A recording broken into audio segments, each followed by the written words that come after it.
अपने ने कोई एक धारावाही नलिका ली, उस धारावाही नलिका के अंदर क्या की, कोई काल्पनिक एक अल्पांश ले लिया। इस अल्पांश के अनुप्रस्थ काट का जो क्षेत्रफल, ये क्या बोला, कितना है, कैपिटल ए के बराबर है। तरल का प्रवाह डायरेक्शन में, इसके ऊपर अल्पांश पर दाब लगे हैं। ये कह रहे हैं इसके बाईं ओर दाब का मान पी डैश, बाईं ओर दाब का मान कितना है, पी के बराबर है। अपने ने दाबांतर के कारण लगने वाला फोर्स निकाला था। दाबांतर के कारण लगने वाला फोर्स वैसे करवा चुकी हूँ, लेकिन एक बार मैं वापस से इसको थोड़ा बता रही हूँ कि कैसे क्या कुछ अपने ने निकाला था। इसकी जो अपने ने लंबाई ली थी, इसकी तरल अल्पांश की ये ली थी, इसके बराबर x के बराबर। तो देखो दाबांतर के कारण बल इतना, या तो ये कहें कि इस अल्पांश के दाईं ओर और बाईं ओर दाब देखो, दाब का मान कितना है, P है, क्षेत्रफल कितना है, A है। तो F इक्वल टू क्या होगा, P इंटू, आपने फोर्स निकाले तो क्या आ जाएगा, दाब और साथ में उसका क्षेत्रफल कितना है, ये आ जाएगा। तो दाब का मान प्लस x डायरेक्शन में ये माइनस x डायरेक्शन में p डैश नेगेटिव साइन फॉर्मूले लेते हैं। नेगेटिव साइन फॉर्मूले तो अपने पास ये बना p dash a minus p और माइनस ये भी फॉर्मूले ले सकते हैं अपने p डैश माइनस p, ये p डैश माइनस p बराबर इसके दाबांतर इसको dp कहूँ। तो फोर्स का मान क्या गया था, अल्पांश पर, यानी अल्पांश पर दाबांतर के कारण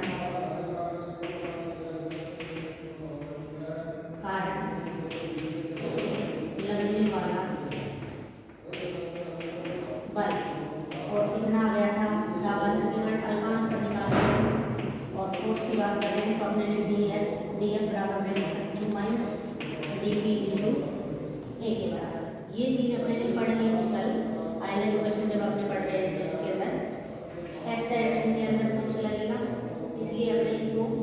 इस प्रकार से लिख सकते हैं कि df बराबर आ गया माइनस dp। और इसके लास्ट जो इक्वेशन आई थी अपनी, लास्ट इक्वेशन इसको जब अपने ने हल करके निकाला था तो रो dv अपॉन आया था dp, और एक्सटर्नल फोर्स लगा रहे हैं जिसको अपने ने नाम दिया था F, इसके ऊपर इस अल्पांश पर,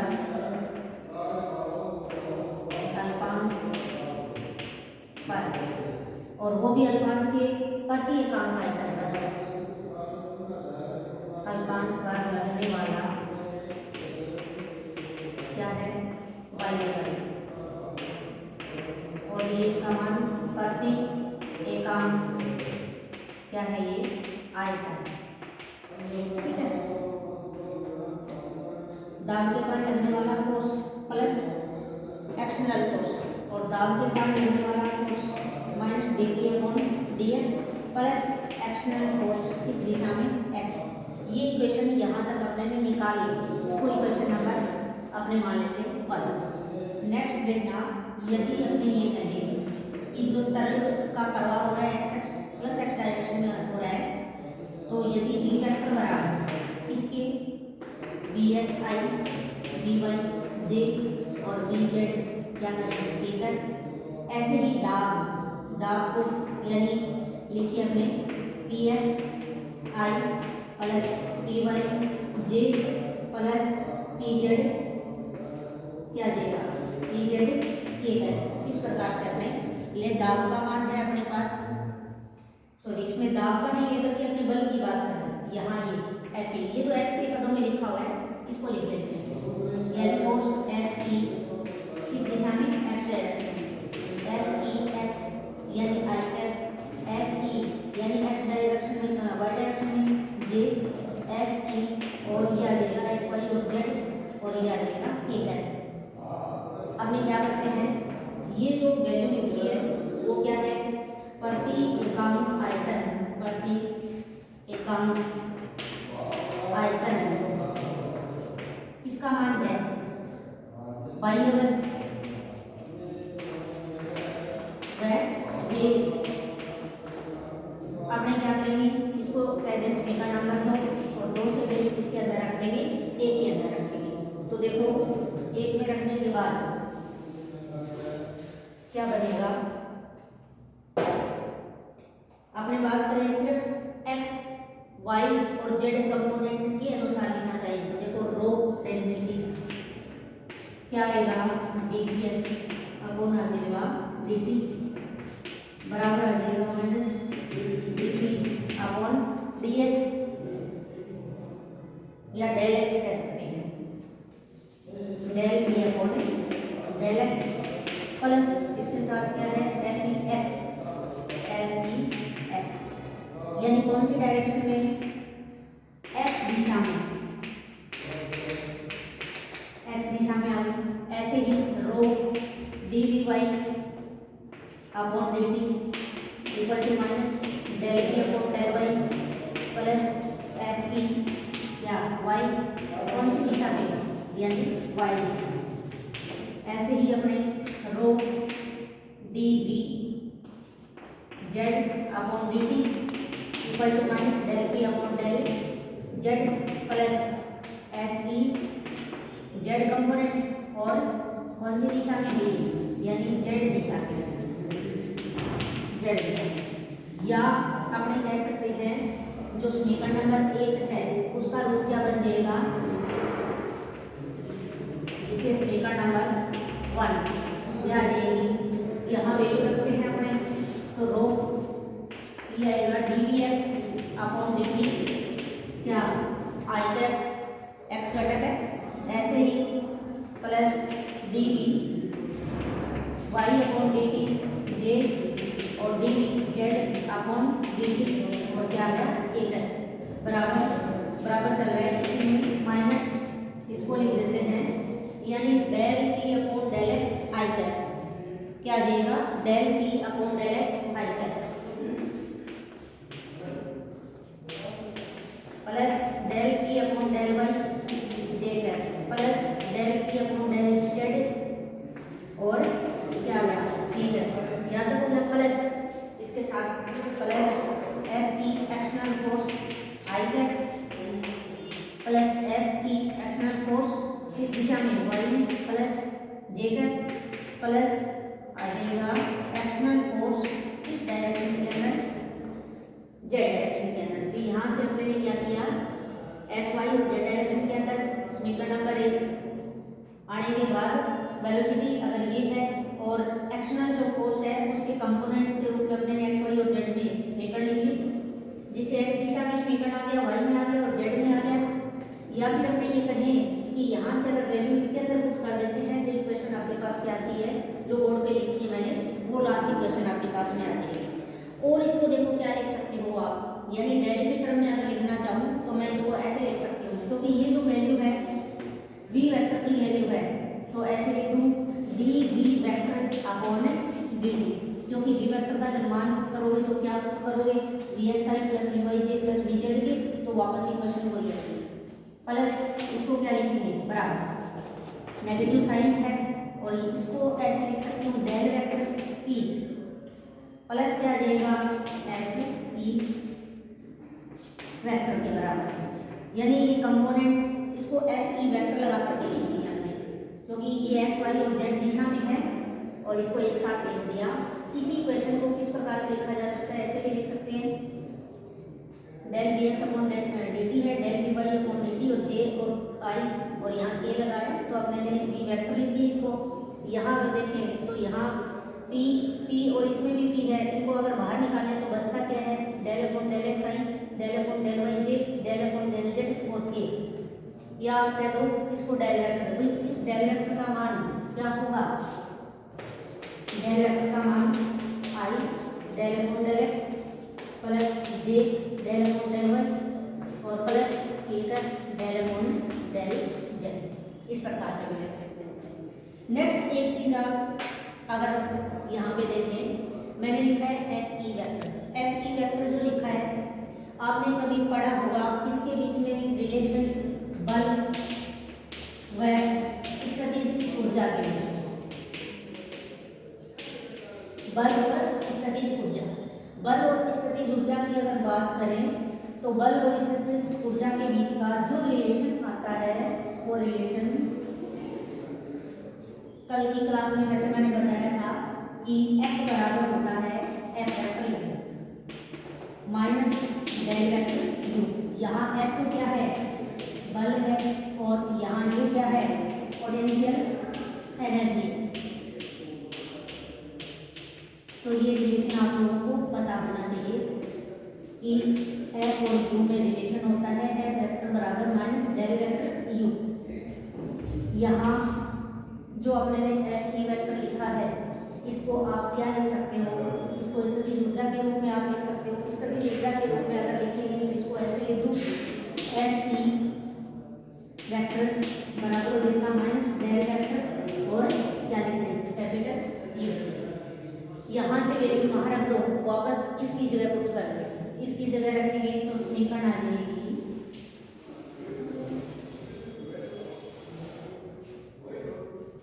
रो D vector upon D T बराबर minus del vector P plus की जगह यहाँ निशान माइनस का आता है, तो यहाँ प्लस है तो इस माइनस की वजह से minus del vector U. Rho D V vector upon D T बराबर यहाँ से माइनस कॉमन निकालो, डेल कॉमन निकाले तो ये बनेगा टी माइनस किसके बराबर, यू के बराबर। अपने इसको ऐसे भी लिख सकते हैं। इसके अलावा थोड़ा सा इसमें बात करते हैं, ये जो यहाँ डेल लिखा है वो डेल क्या है, डेल वेक्टर ये रहा, ये डेल वेक्टर है। और ये डेल वेक्टर अगर आपने देखें तो ये एक्स वाई और जेड तीनों के लिए लिखा है। अपने ने जो अभी आयलर थ्योरम निकालने के लिए कल्पना की थी कि जो तरल का प्रवाह हो रहा है वो किस डायरेक्शन में, एक्स में हो रहा है, अल्पांश ऐसे माना था, ये अल्पांश माना था आपने ने, और इस अल्पांश की जो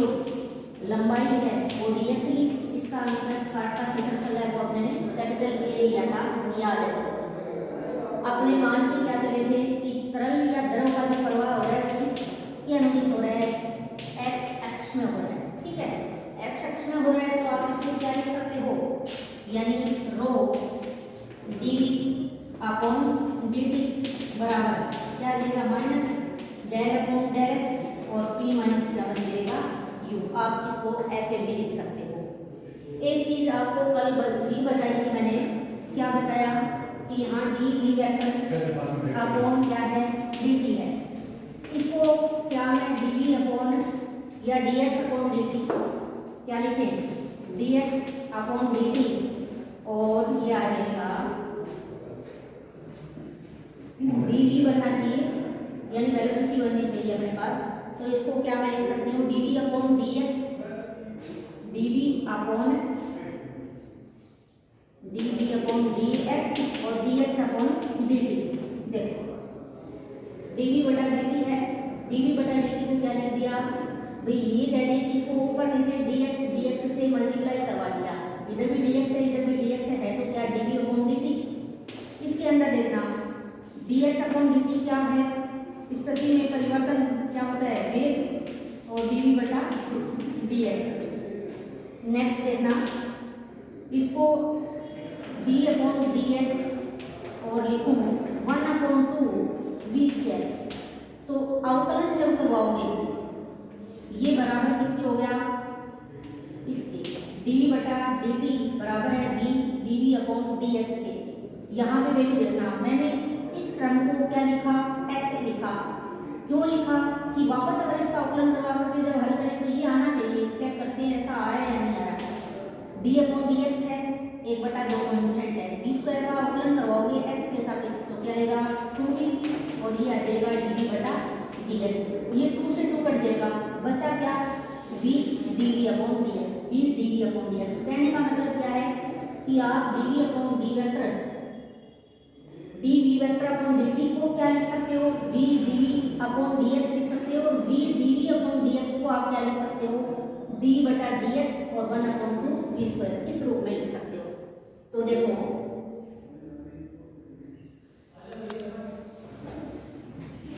dv vector upon dt equal to आ गया किसके, d upon dx 1 upon 2 v square के। यहाँ इसकी जगह अपने लिख देते हैं rho d upon dx 1 upon 2 और क्या v स्क्वायर बराबर minus del upon del x p minus क्या आ जाएगा q। रो कांस्टेंट है, इसको ऐसे भी तो लिख सकते हो d upon dx 1 upon 2 rho v square equal to minus del upon del x और p माइनस क्या आ गया q। इधर भी कहने का मतलब d अपॉन dx है, इधर भी क्या है d अपॉन dx है, दोनों तरफ से अपने क्या कर सकते हैं, हटा सकते हैं। और अगर दोनों तरफ से dv अपॉन dx या ओनली d अपॉन dx हटा दे तो लास्ट अपने पास क्या बचता है, अपने पास बचता है 1 अपॉन 2 रो v स्क्वायर, ये हटा दिया बराबर किसकी, बराबर आ गया माइनस, यहाँ पे निशान देखना भी डेल कॉमन लिए है ना, और निशान बाहर नेगेटिव निकाला है तो ये साइन किसका आएगा, प्लस का, सब में प्लस करना, प्लस माइनस यहाँ से भी डेल अपॉन डेल एक्स हट जाएगा तो p प्लस क्या आ गया u। पक्षांतर को इधर ले आओ तो 1 upon 2 rho v square plus p plus u और बराबर किसके आ जाएगा, या इसको ऐसे करो कि भी यहाँ से अगर मैं नहीं हटाती d अपॉन dx तो क्या लिखते d अपॉन dx और यहाँ पे भी क्या है d upon dx negative sign, इसको अपने पक्षांतर करके इधर ले आए और पूरे में से क्या करें कॉमन निकाल लें, इसको d अपॉन dx को बाहर निकाल लिया इक्वल टू क्या आ गया, कुछ नहीं बचा तो 0 है। दोनों तरफ क्या कर दो, समाकलन कर दो, समाकलन करो, समाकलन करने पर समाकलन करोगे तो इधर से तो d अपॉन dx हट जाएगा तो आएगा 1 upon 2 rho v square plus p plus u और कांस्टेंट का क्या हो जाएगा, सॉरी 0 का क्या हो जाएगा कांस्टेंट, ये आपके पास है इक्वेशन आ गया। वापस देखना एक बार लास्ट इक्वेशन जहाँ पढ़ी थी अपने ने मतलब पिछली वाली क्लास के अंदर, उसके बाद मैंने क्या किया है सिर्फ v वेक्टर का और f वेक्टर का मान रखा है। उसके बाद अपने ने x y और z डायरेक्शन के अंदर अलग अलग निकाली। नेक्स्ट अगर वापस ये वैल्यू पुट कर देते हैं उस इक्वेशन के अंदर तो v वेक्टर बन जाएगा ये, इसलिए इसको v वेक्टर लिख दिया और ये भी एक्स वाई जेड के अंदर लिख लिया, फोर्स भी एक्स वाई जेड में लिख लिया तो अपने पास लास्ट इक्वेशन ये आ गया। फिर मैंने बात की इस एफ ई वेक्टर की, ये एफ ई वेक्टर है क्या, प्रति एकांक आयतन उस अल्पांश पर लगने वाला क्या है फोर्स है, वो भी कौन सा फोर्स है, एक्सटर्नल फोर्स है। इस एक्सटर्नल फोर्स का जो मान है ये एक रिलेशन आता है बल में और इसमें स्थितिज ऊर्जा वाला,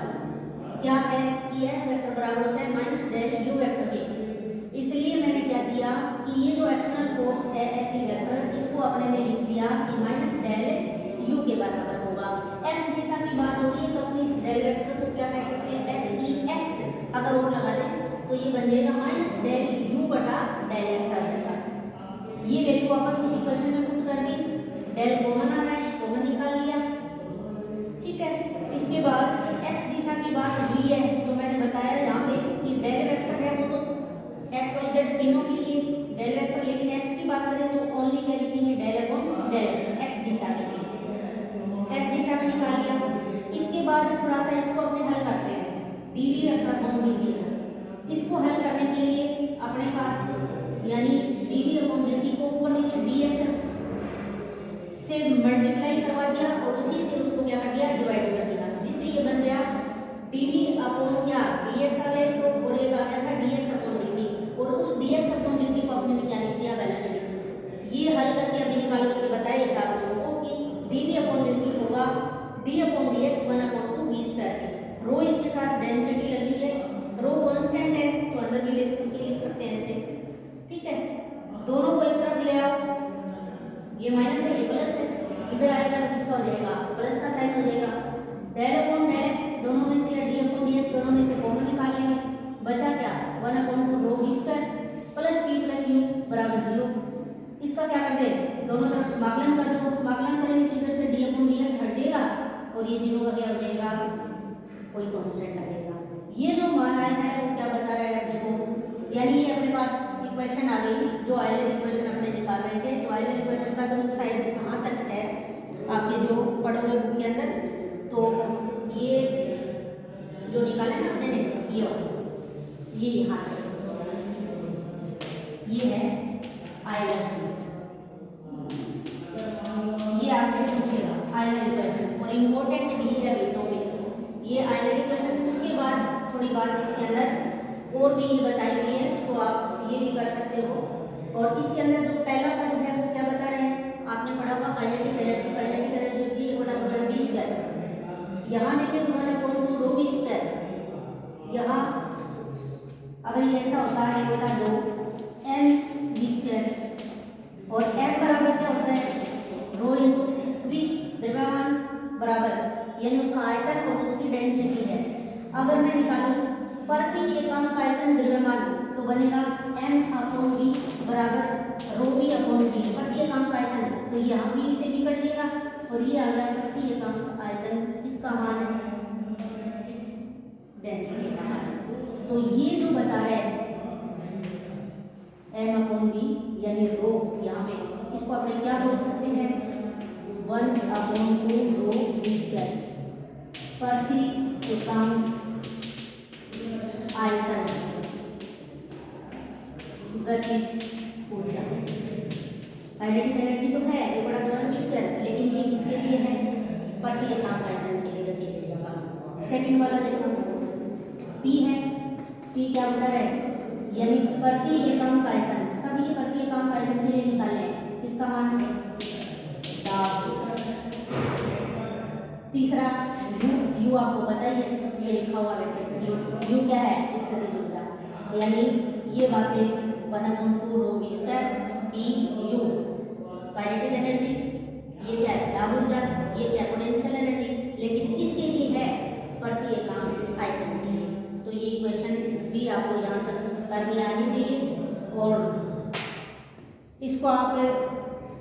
एक बार और पढ़ लेना, क्योंकि कुछ टॉपिक कल वाली क्लास में हुआ कुछ आज वाली में करवाया है, तो कल की भी क्लास देखना आज वाली क्लास भी देखना और इसको 2-3 बार पढ़ना जरूर, क्योंकि ये क्वेश्चन आपका इम्पोर्टेंट है। आयलर इक्वेशन जो 5 नंबर वाला जो सी सेक्टर का क्वेश्चन पूछा जाता है उसके अंदर जरूर पूछा जाएगा। तो आज की क्लास के अंदर अपने इतना ही पढ़ेंगे, नेक्स्ट अगली क्लास के अंदर 3 क्लास देखने